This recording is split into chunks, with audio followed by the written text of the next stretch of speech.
Hello बच्चों, molecular basis of inheritance इसका जो है नेक्स्ट वीडियो है। इस वीडियो में पढ़ेंगे हम लैक ऑपेरान या ओपेरान की संकल्पना। लैक ऑपेरान या ओपेरान की जो संकल्पना है ये इस्चेरिया कोलाई नामक जीवाणु पर की गई है। इस्चेरिया कोलाई जो जीवाणु होता है वो लैक्टोज को अपना भोजन बनाता है, इसलिए लैक का मतलब हो गया लैक्टोज। ओपेरान जो है एक सिस्टम है, तो लैक ओपेरान क्या हो गया, इसी के आधार पे जो है लैक ओपेरान इसको कहा गया है और या इसको जो है ओपेरान की संकल्पना कहा गया है। लैक ओपेरान या ओपेरान की संकल्पना क्या चीज़ हुई। जैसा बच्चों हमने पिछले वीडियो में पढ़ा था कि किस तरीके से जो है प्रोटीन सिंथेसिस होती है। प्रोटीन सिंथेसिस के हमने 2 स्टेप पढ़े थे। पहले स्टेप में हमने ट्रांसक्रिप्शन यानी अनुलेखन और दूसरे स्टेप में हमने क्या पढ़ा था, अनुवादन या ट्रांसलेशन पढ़ा था। तो जो ट्रांसक्रिप्शन होता है यानी अनुलेखन होता है, अनुलेखन में तुमने देखा था कि डीएनए पे आरएनए का बनना, डीएनए पे किस तरीके से जो है मैसेंजर आरएनए बन रहा था। तो डीएनए पे मैसेंजर आरएनए बन रहा था आरएनए पॉलीमरेज के द्वारा, जो कि एक एंजाइम है। तो ये कॉन्सेप्ट जो है इसी पे आधारित है कि किस प्रकार जो है इस्चेरिया कोलाई में लैक्टोज की उपस्थिति में प्रोटीन बनने की जो प्रोसेस है वो संपन्न होगी, और यदि लैक्टोज अनुपस्थित है तो इस्चेरिया कोलाई में किस तरीके से जो है जीन उसको कंट्रोल करके प्रोटीन बनने की जो प्रोसेस है वो रुक जाएगी। ओपेरान किसे कहते हैं, सबसे पहले ये जान लेते हैं कि ओपेरान जो है जीनों का समूह है जो प्रोटीन बनाने की प्रोसेस को क्या करते हैं, कंट्रोल करते हैं। जो डीएनए का जो खंड होता है जो ट्रांसक्रिप्शन की प्रोसेस करता है, उस खंड में कौन कौन से जीन हैं जो ट्रांसक्रिप्शन की प्रोसेस को कंट्रोल करते हैं, इन सारे जीन को मिला के क्या कहते हैं, ओपेरान कहते हैं। क्या कहते हैं, ओपेरान कहते हैं। जो ये संकल्पना है ओपेरान की, ये प्रोकैरियोटिक कोशिका के लिए दी गई है। प्रोकैरियोटिक कोशिका और यूकैरियोटिक कोशिका में ये अंतर है कि जो यूकैरियोटिक कोशिका होती है उसमें स्पष्ट केंद्रक होता है और जो जेनेटिक मटेरियल होता है वो केंद्रक के अंदर होता है। जैसा कि तुम लोगों को पहले बता दिया गया था कि जब मैसेंजर आरएनए बनता है तो मैसेंजर आरएनए कहाँ बनता है, केंद्रक के अंदर बनता है, क्योंकि यूकैरियोटिक कोशिका में जो जेनेटिक मटेरियल होते हैं यानी गुणसूत्र होते हैं वो कहाँ होते हैं, केंद्रक के अंदर होते हैं। जबकि प्रोकैरियोटिक कोशिका में ऐसा नहीं होता। प्रोकैरियोटिक कोशिका में जो है स्पष्ट केंद्रक नहीं होता है। जो जेनेटिक मटेरियल होता है वो कहाँ पड़ा रहता है, कोशिका द्रव्य में पड़ा रहता है।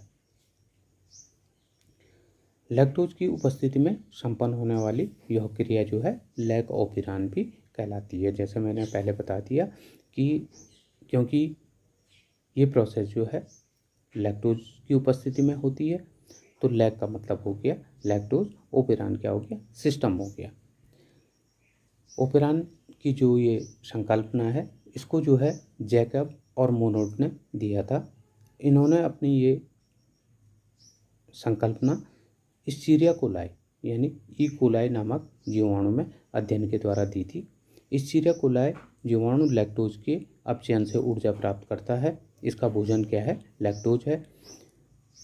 लैक्टोज का अपचयन करने के लिए इसके पास जो है 3 जीन होते हैं, या इसके डीएनए में जो है 3 जीन होते हैं, 3 जीनों का क्या होता है, एक समूह होता है।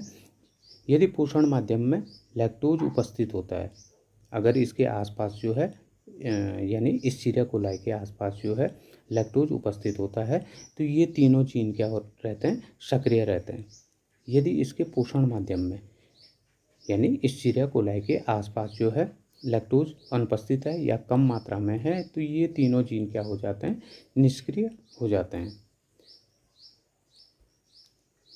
ये डीएनए डबल हेलिक्स का डीएनए, और इस डीएनए में हम देखेंगे कि किस प्रकार जो है जीन डीएनए की प्रोसेस को कंट्रोल करते हैं और लैक्टोज के अपचयन को कंट्रोल करते हैं। तो सबसे पहले इसमें जो है आई जीन है, इसको जो है रेगुलेटर जीन कहते हैं। जो ये रेगुलेटर जीन होता है, ये प्रोटीन बनाने की प्रोसेस को रेगुलेट करता है। दूसरा जीन जो है पी जीन, इसको जो है प्रमोटर जीन भी कहते हैं, और प्रमोटर जीन जो है प्रोटीन बनाने की प्रोसेस को प्रमोट करता है। तीसरा जीन जो है ओ जीन यानी ऑपरेटर जीन, ये जो है प्रोटीन बनाने की प्रोसेस को ऑपरेट करता है। तो इन तीनों जीनों का कार्य क्या हो गया, रेगुलेटर जीन और प्रमोटर जीन और ऑपरेटर जीन का कार्य क्या हो गया, ये तीनों जीन जो हैं प्रोटीन सिंथेसिस में भाग लेते हैं, ठीक है ना। और इन तीनों जीनों को मिला के क्या कहते हैं, ये तीनों जीन कंट्रोलर जीन कहलाते हैं। यानी जो कंट्रोलर जीन हैं वो कौन कौन से हैं, रेगुलेटर जीन, प्रमोटर जीन और ऑपरेटर जीन। ये तीनों मिलके जो है प्रोटीन सिंथेसिस को क्या करते हैं, कंट्रोल करते हैं, इसलिए इनको क्या कहते हैं, कंट्रोलर जीन कहते हैं। अगले 3 जीन होते हैं जो लैक्टोज के अपचयन में सहायक होते हैं। उनमें सबसे पहले है जेड जीन, जो क्या बनाता है, बीटा गैलेक्टोसाइडेज नामक एंजाइम बनाता है। दूसरा जीन जो है वाई जीन है, ये वाई जीन जो है एंजाइम बनाता है, इसको कहते हैं गैलेक्टोज परिमेज। गैलेक्टोज परिमेज जो एंजाइम होता है, ये Escherichia coli की जो बाह्य भित्ति होती है उसको जो है परमेबल बनाता है। परमेबल बनाने से क्या होगा, इसके माध्यम में यानी Escherichia coli के माध्यम में अगर इसके आसपास अगर जो है क्या है, लैक्टोज है, तो वो लैक्टोज आसानी से इसकी बॉडी के अंदर क्या करेगा, प्रवेश कर जाएगा। तो लैक्टोज परमेज क्या करता है, इसकी भित्ति को परमेबल बना देता है। जो अगला जीन है उसको कहते हैं ए जीन, और ये भी जो है एक एंजाइम बनाता है। उस एंजाइम का नाम है थायोगैलेक्टोसाइडेज। तो जेड जीन, वाई जीन और ए जीन, ये तीनों जीन जो है लैक्टोज के अपचयन में सहायक होते हैं। यही जो है ये जो तीनों जीन हैं, यदि Escherichia coli के माध्यम में लैक्टोज है तो ये तीनों जीन जो हैं सक्रिय रहते हैं, और अगर Escherichia coli के माध्यम में लैक्टोज की अनुपस्थिति है तो फिर जो है इन तीनों जीनों का कोई काम नहीं, यानी ये क्या हो जाते हैं, निष्क्रिय हो जाते हैं। अब हमने ये पढ़ना है कि अगर Escherichia coli के माध्यम में लैक्टोज अनुपस्थित है तो किस तरीके से प्रोटीन बनने की प्रोसेस रुक जाती है। यानी जब लैक्टोज नहीं है तो जेड जीन, वाई जीन और ए जीन क्या रहेंगे, निष्क्रिय रहेंगे। अगर ये निष्क्रिय रहेंगे तो किस तरीके से कंट्रोलर जीन जो हैं प्रोटीन को नहीं बना पाते हैं। हाँ, जो जेड जीन, वाई जीन और ए जीन है, इनको जो है क्या कहते हैं, स्ट्रक्चरल जीन कहते हैं। और कंट्रोलर जीन और स्ट्रक्चरल जीन मिलके इनको मिलके क्या कहते हैं, ओपेरॉन कहते हैं। यानी ओपेरॉन संकल्पना क्या है? ओपेरॉन संकल्पना जो शुरू में बताई थी कि डीएनए में जीनों का वह समूह जो प्रोटीन बनाने की प्रोसेस को नियंत्रित करते हैं।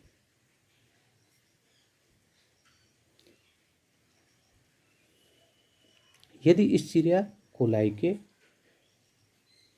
आसपास जो है लैक्टोज अनुपस्थित है, यानी उसके पास जो है उसके माध्यम में जो है लैक्टोज नहीं है, तो फिर क्या होगा?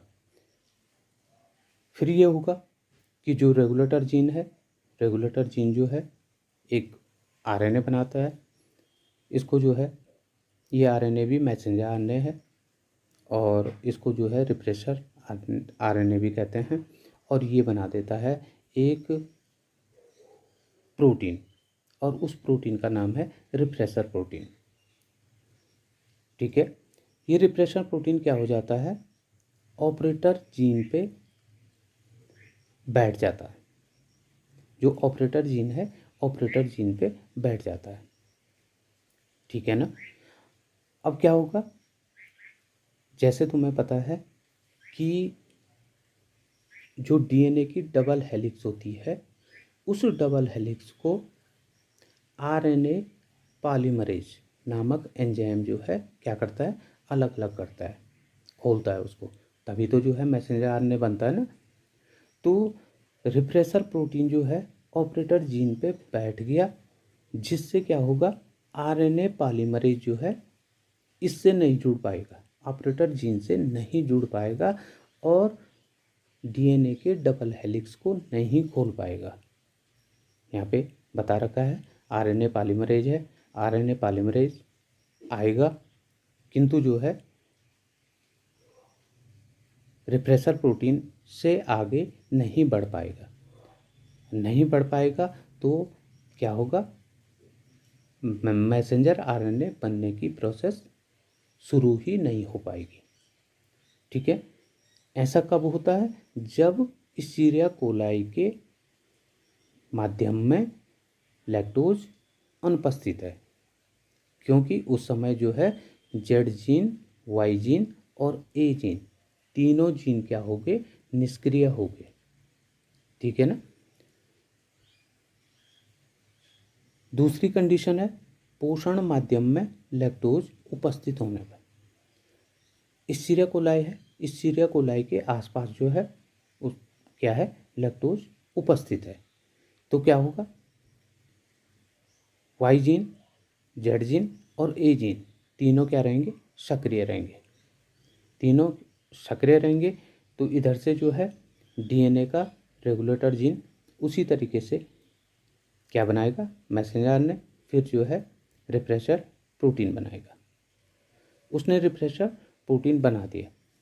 अब रिप्रेसर प्रोटीन जो है, जब लैक्टोज की अनुपस्थिति थी तो रिप्रेसर प्रोटीन कहाँ बैठ गया था? ऑपरेटर जीन में बैठ गया था। अब यहाँ पे क्या होता है? यहाँ पे बीटा गैलेक्टोसाइडेज, जो बीटा गैलेक्टोसाइडेज होता है वो एलो लैक्टोज का निर्माण करता है, क्योंकि वो सक्रिय है। सक्रिय इसलिए है कि इस्चीरिया कोलाई के माध्यम में लैक्टोज उपस्थित है। तो बीटा गैलेक्टोसाइडेज ने जो है लैक्टोज से क्या बना दिया? एलो लैक्टोज बना दिया। ये एलो लैक्टोज क्या होता है? रिप्रेसर प्रोटीन के साथ मिल जाता है, उसके साथ जो है संयोग कर लेता है, और संयोग करने के बाद जो है रिप्रेसर प्रोटीन की जो प्रकृति होती है वो चेंज हो गई। जब उसकी प्रकृति चेंज हो गई तो वो ऑपरेटर जीन पे नहीं बैठ पाता है, यानी उसका सांचा गड़बड़ हो गया। इतना गड़बड़ हो गया कि वो ऑपरेटर जीन पे फिट नहीं आ पा रहा है। ठीक है, तो जब वो ऑपरेटर जीन पे फिट नहीं आता है तो इधर से जो है आरएनए पॉलीमरेज आता है, और आरएनए पॉलीमरेज ऑपरेटर जीन पे आगे उस डीएनए के दोनों हेलिक्स को क्या करने लग जाता है? खोलने लग जाता है, और मैसेंजर आरएनए का निर्माण होने लग जाता है। तो ये थ्योरी थी किसकी? ओपेरॉन की, या इसको क्या कहते हैं? लैक ओपेरॉन भी कहते हैं।